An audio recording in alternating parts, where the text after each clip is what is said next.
Assalamualaikum warahmatullahi wabarakatuh. Selamat pagi anak-anak. Bagaimana kabarnya hari ini? Semoga kita semua selalu diberikan kesehatan oleh Allah Subhanahu wa taala. Baiklah, pada pagi hari ini Ibu akan menerangkan tentang materi bahasa Indonesia, yaitu mengenal majas. Majas akan membuat kalimat lebih indah dan menarik. Baik anak-anak, apakah ada yang tahu apa itu majas? Majas adalah gaya bahasa. Gaya bahasa digunakan untuk memperindah kalimat. Kalimat jadi lebih hidup. Majas membuat kalimat tidak biasa. Majas menggunakan kata kiasan. Kata kiasan memiliki arti lain. Macam-macam majas. Yang pertama, majas personifikasi adalah majas yang memberikan sifat manusia kepada benda mati. Yang kedua, ada majas metafora. Majas metafora adalah majas yang membandingkan dua hal secara langsung. Yang ketiga, majas hiperbola. Majas hiperbola adalah majas yang melebih-lebihkan suatu keadaan. Yang keempat, yaitu majas simile. Majas simile adalah majas yang membandingkan dua hal dengan kata seperti atau bagai. Majas personifikasi. Majas personifikasi adalah majas yang menggambarkan benda mati seolah-olah memiliki sifat seperti manusia. Seperti contoh, daun menari-nari dihembus angin. Contoh yang kedua, angin berbisik di telingaku. Contoh yang ketiga, matahari tersenyum menyinari bumi. Selanjutnya adalah majas metafora.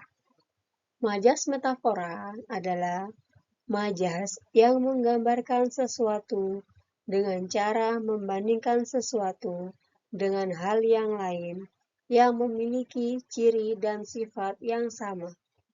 Seperti contoh, gedung itu hangus dilalap si jago merah. Raja siang telah tiba.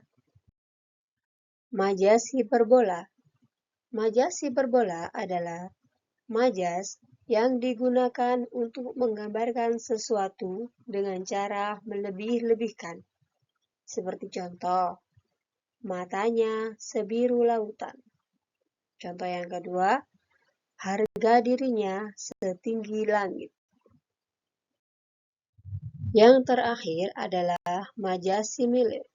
Majas simile adalah majas yang digunakan untuk menggambarkan sesuatu dengan membandingkannya pada suatu hal yang lain. Biasanya menggunakan kata seperti atau bagai. Seperti contoh, senyumnya manis bagaikan gula Jawa. Dia cantik seperti bidadari. Ayo kita tebak jenis majas.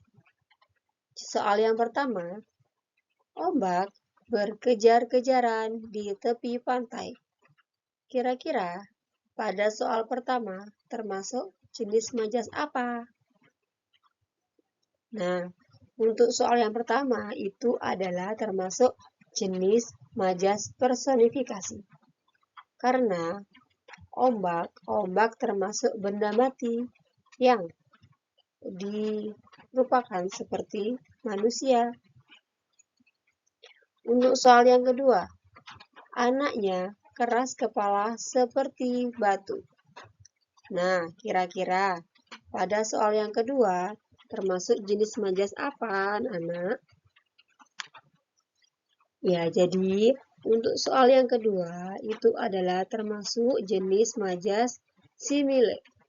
Mengapa? Karena di situ ada kata seperti. Soal yang ketiga.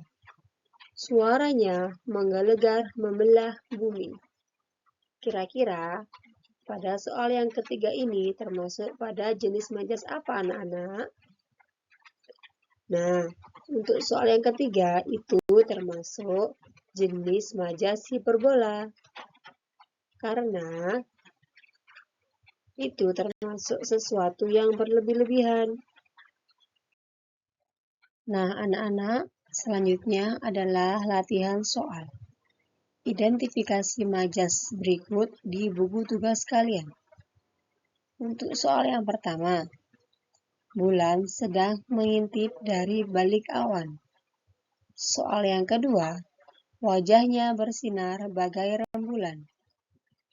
Dan soal ketiga, badannya kurus tinggal tulang. Kesimpulan dan pesan.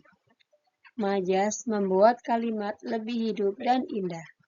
Mari kita belajar majas agar bahasa Indonesia lebih menarik.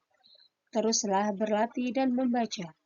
Semoga pelajaran ini bermanfaat. Demikian materi yang bisa Ibu sampaikan pada pagi hari ini. Dan Ibu akhiri, wassalamualaikum warahmatullahi wabarakatuh.